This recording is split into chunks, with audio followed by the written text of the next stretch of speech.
Hey everyone, welcome back to another vlog of kitchen and home related tips and tricks. So this is my channel मिशी daily routine और यहाँ पे आपको मिलती हैं हर किस्म की होम और किचन से रिलेटेड टिप्स एंड ट्रिक्स। से चलिए स्टार्ट करते हैं आज की इस वीडियो को। तो मैंने अपने रूम में ना इस तरीके के ग्रे कलर के कर्टन्स लगवा रखे हैं और सेम इसी तरह के जो कर्टन्स हैं वो हॉल में भी लगे हुए हैं।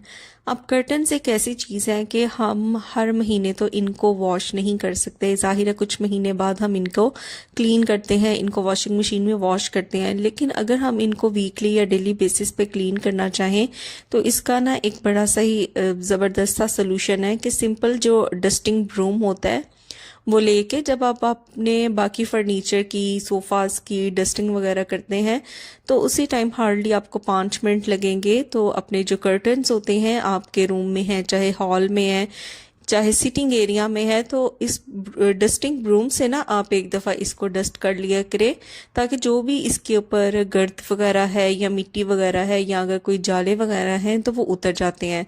क्योंकि रोज़ाना तो ये चीज़ें क्लीन नहीं होती और महीनों बाद हम जाके इन चीज़ों को क्लीन करते हैं। तो अगर डेली बेसिस पे थोड़ा सा इनको डस्ट कर लिया जाए ना तो काफ़ी हद तक ये नीट एंड क्लीन लुक जो है वो देने लग जाते हैं।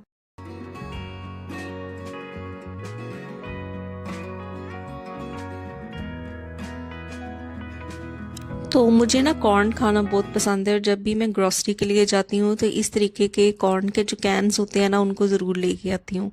अच्छा, इस तरह के जो कॉर्न के कैन्स होते हैं ना, सारी कॉर्न तो एक दफ़ा नहीं खाई जाती और अगर हम इसको ऐसे ही ओपन करके रख दें तो हमें ये डर होता है कि कहीं जो कॉर्न है वो ख़राब ना हो जाए।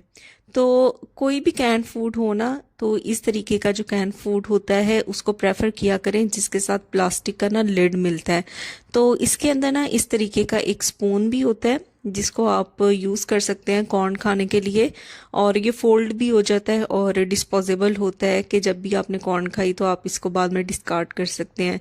लेकिन मैंने अपनी काफ़ी वीडियोस में आपको दिखाया है कि मैं इस तरह के छोटे छोटे जो स्पून्स होते हैं ना उनको मैं सेव करके रख लेती हूँ, वो काफ़ी ज़्यादा मसाला बॉक्सेस में यूज़ हो जाते हैं।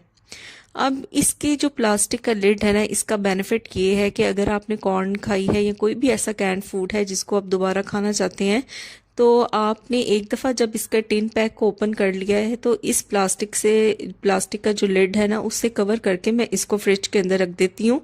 तो ये बिल्कुल भी ना 2-4 दिनों तक ख़राब नहीं होता, बिल्कुल ये सील पैक हो जाता है। इसका जो प्लास्टिक का लिड है ना वो अच्छे तरीके से इसको कवर कर देता है। काफ़ी दिनों से ना मेरा दिल चाह रहा था कि क्यों ना चाइनीज़ राइस बनाया जाए, लेकिन यहाँ पे ना मुझसे एक गड़बड़ ये हो गई कि चावल जो है ना वो मुझसे बहुत ज़्यादा कुक हो गए, तो काफ़ी ज़्यादा ना ये ढीले हो गए थे। तो मैंने कहीं ये रीड किया था कि अगर इस तरीके से चावल जो हैं वो काफ़ी ज़्यादा आपसे बनाते हुए ढीले हो जाए तो आपने क्या करना है कि जैसे ही आपने इसे कुक किया है ना तो इसको किसी बाउल के अंदर ट्रांसफ़र कर दें और इसको ट्रांसफ़र करने के बाद ना आपने इसको फ्रिज के अंदर रख देना है। तो जैसे ही आप इनको फ्रिज के अंदर रखेंगे ना तकरीबन आप 1 घंटे बाद देखेंगे तो काफ़ी हद तक जो मॉइस्चर होगा ना वो चावलों के अंदर से कम हो जाएगा और जो इनका एक ढीलापन था ना वो काफ़ी हद तक कम हो जाएगा।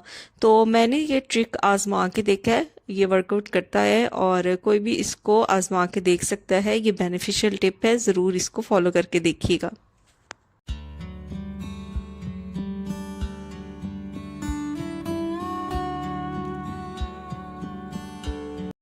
मॉनसून का सीज़न स्टार्ट होने वाला है, अभी 2 दिन ही गुजरते तो वॉशरूम के अंदर जो हमने टॉवल्स रखे होते हैं ना उसके अंदर एक नमी आनी शुरू हो जाती है और एक ख़ास किस्म की ना स्मेल आनी स्टार्ट हो जाती है। तो मैं क्या करती हूँ 2 या 3 जो टॉवल्स के सेट हैं ना वो अपने पास रखती हूँ और आजकल तो मैं हर 2 दिन बाद ना इनको चेंज कर देती हूँ। तो अभी आपके सामने मैंने लॉन्ड्री जो बास्केट है उसके अंदर मैंने पहले वाले जो टॉवल्स थे उनको मैंने रख दिया है और ये मैंने न्यू सेट निकाला है। 2 वॉशरूम्स हैं तो दोनों वॉशरूम्स के अंदर मैं प्लेस कर दूंगी। अब जो ये वाला वॉशरूम है ना यहाँ पे जस्ट वॉशरूम वाला सिस्टम है, मतलब कि आप शॉवर वगैरह नहीं ले सकते।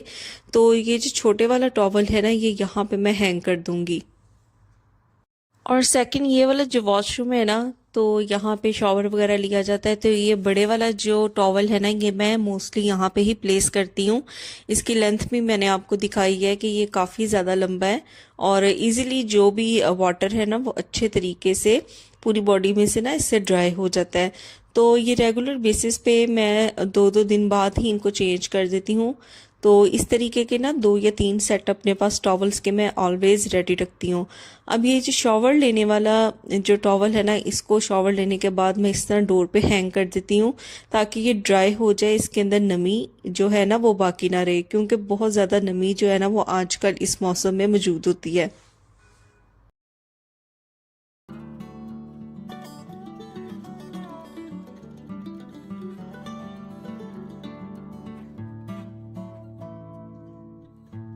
हर होम मेकर ये कोशिश करती है कि अपने जो सिंक एरिया है ना उसको अच्छे तरीके से नीट एंड क्लीन रखे। और जहाँ पे ये सिंक एरिया का ड्रेनेज पाइप होता है ना, यहाँ पे बहुत ज़्यादा ना आप समझ लें कि जो भी चिकनाई है या मैल कुचैल है ना वो फंस जाता है और रेगुलर जो क्लीनिंग होती है ना उससे ये क्लीन नहीं होता। तो यहाँ पे मैंने क्या किया है कि बेकिंग सोडा इसके ऊपर अप्लाई कर दिया है और उसके बाद मैंने यहाँ पे वाइट विनेगर लिया है और 2 कैप्स जो हैं वो भर के इस वाइट विनेगर के इसके ऊपर ना ऐड कर दिए हैं। और सेकेंडली मैंने यहाँ पे अपना क्लीनिंग ब्रश ले लिया है जिसके जो ब्रिसल्स हैं ना वो लोहे के हैं। तो ये क्लीनिंग ब्रश भी मैं आपको दिखा चुकी हूँ।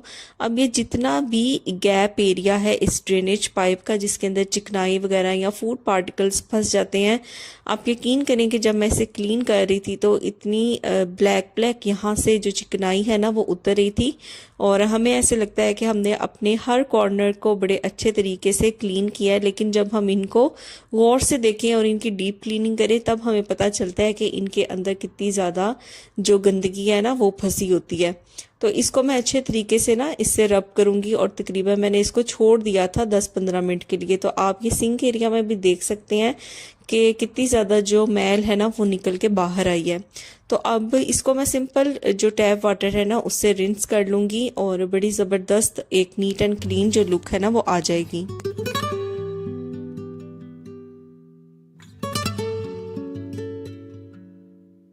आज का मेरा टारगेट था कि मैंने 20 मिनट्स निकालने हैं और कोई एक चीज़ जो है उसको मैंने अच्छे तरीके से डीप क्लीन करना है।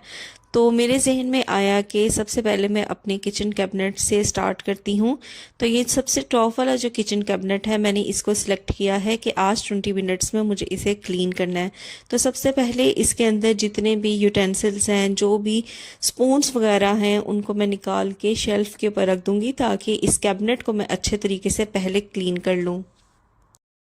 उसके बाद मैंने यहाँ पे स्पॉन्ज क्लॉथ लेके जो भी इसके अंदर लूज डस्ट थी या अगर कोई चीज़ वगैरह गिरी हुई थी तो उन सारी चीज़ों को इकट्ठा करके तो मैं इनको डस्टबिन में फेंक दूंगी। उसके बाद लिया है मैंने ये बर्तन धोने वाले स्पॉन्ज और थोड़ा सा डिश वॉश लिक्विड इसके ऊपर ऐड करके तो सारे कैबिनेट को अंदर से बाहर से अच्छे तरीके से मैं रब करूँगी ताकि जो भी मार्क्स वगैरह हैं इसके ऊपर से वो सारे के सारे मिट जाएं।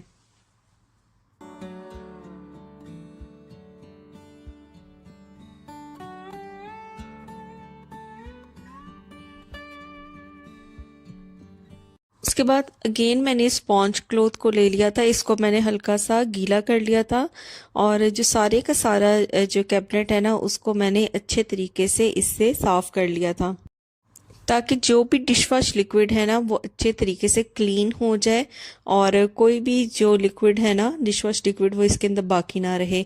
तो अच्छी तरह से क्लीन करने के बाद ना मैं इसको छोड़ दूंगी ताकि ये ड्राई हो जाए कैबिनेट। फिर इसके अंदर मैं सारा सामान है ना वो रखूंगी वापस।